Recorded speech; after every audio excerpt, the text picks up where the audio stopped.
ஒரு நாட்டை அரசன் ஒருவன் ஆண்டு வந்தான்.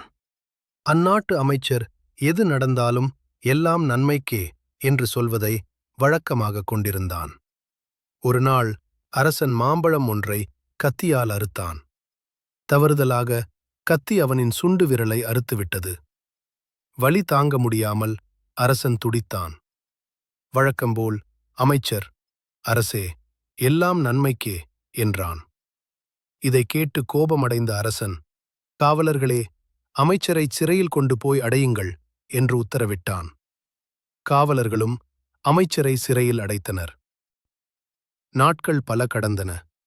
வேட்டையாடுவதில் ஆர்வமுடைய அரசன் தனியாகக் காட்டிற்குச் சென்றான்.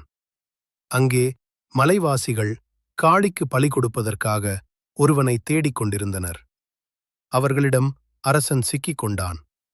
அங்கு வந்த கோவில் பூசாரி அரசனை முழுமையாகச் சோதித்தான்.